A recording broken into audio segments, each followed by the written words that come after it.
Major Read Train Videos presents Thunderbolt's Last Run by Thomas F. Young. Chapter 1, Wednesday, Recruitment, Part 3. Anyway, we now like you to sit back and relax and enjoy this final part to this chapter. And remember, wines and spirits first.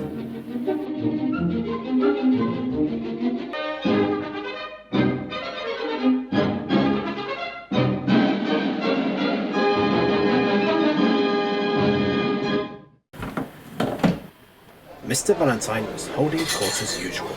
Standing, everyone drinks, with Dan, his recent partner in crime, standing close by.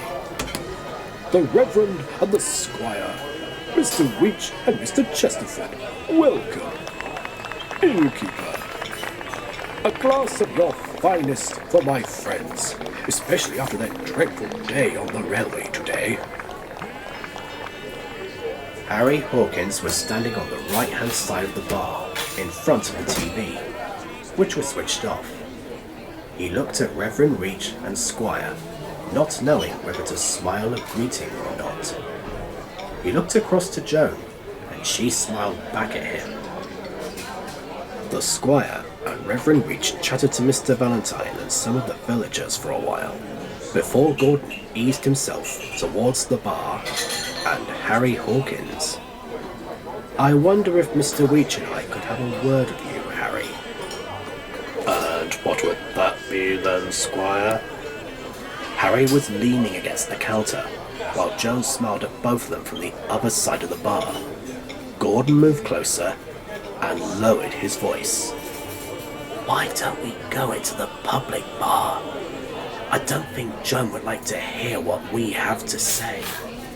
He smiled across the bar at Joan as Harry straightened up quickly, blinking his eyes, his brain in turmoil. Gordon moved away, tapping Sam on the shoulder as he squeezed by towards the public bar, Harry following in a daze. Whilst the vicar excused himself and followed too.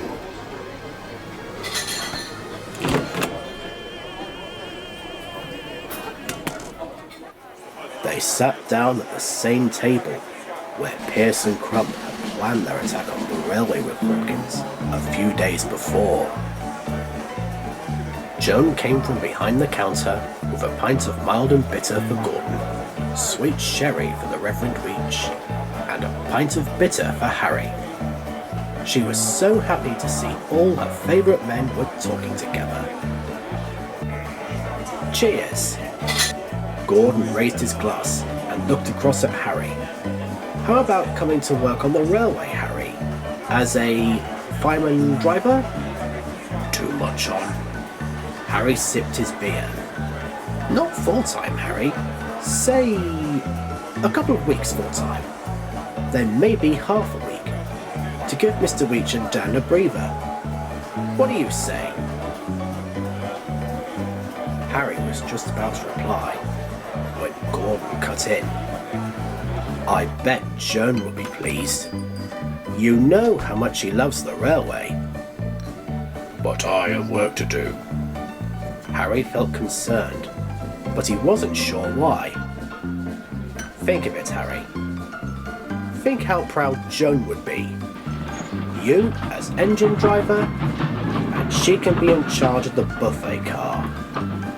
Not Dan's house in Thunderbolt, mind you.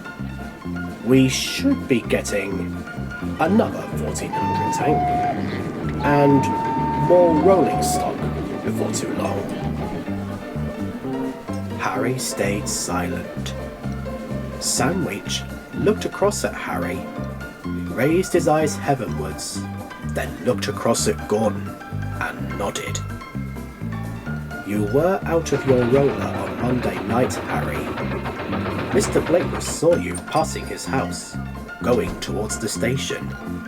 He followed you down to the station, where he saw steam, which of course wasn't coming from our engine, just before the engine moved off.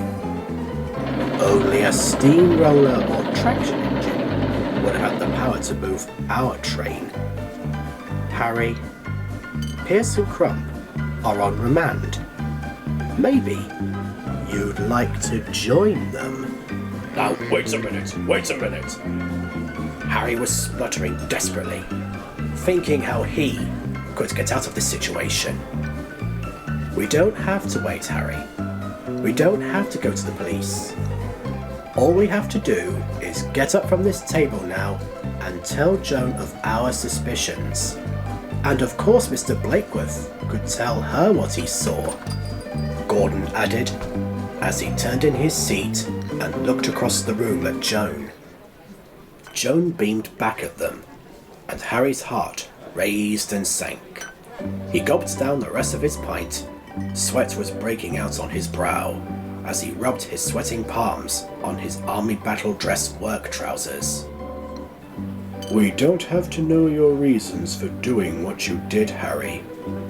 I am sure we can find it in our hearts to forgive you. The Reverend Weech had decided to make his contribution. If you agree to join us, this would be a fresh start, and Joan would never need to know.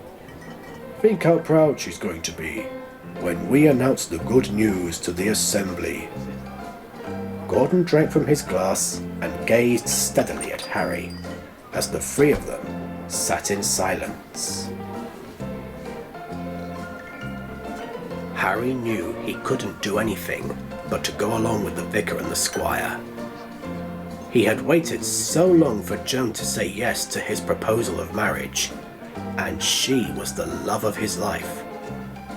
When was the only word he could get out. Tomorrow, Gordon and Sam said together.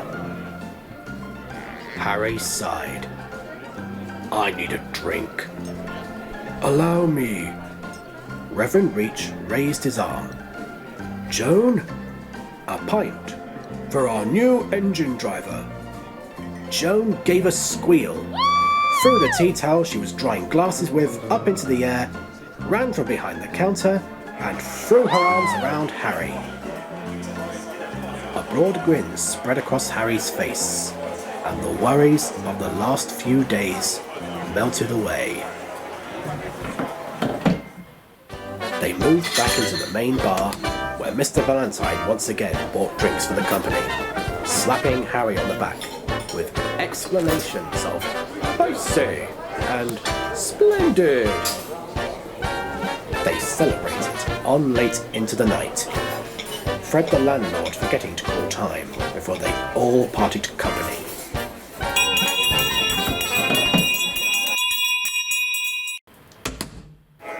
During the celebrations, they had found a trainee guard in Ron, the son of a local shopkeeper, while his girlfriend Sally would help out at the station.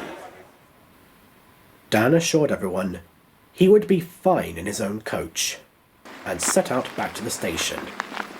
He groped his way along the track, and finding the well wagon in the darkness, he climbed up, dragged open the coach door,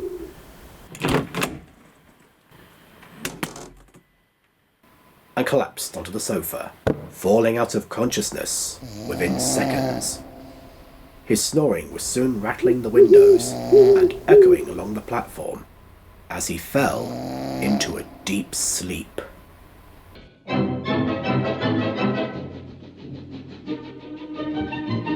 And that concludes Chapter 1, Wednesday, Recruitment. In the next chapter, Harry Hawkins begins his first day on the railway.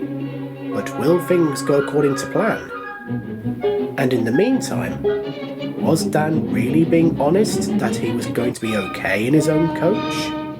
Find out in Chapter 2, Thursday, A New Start. Goodbye for now, and don't forget to like, share, and subscribe to the channel. And leave your thoughts in the comment section down below. Goodbye!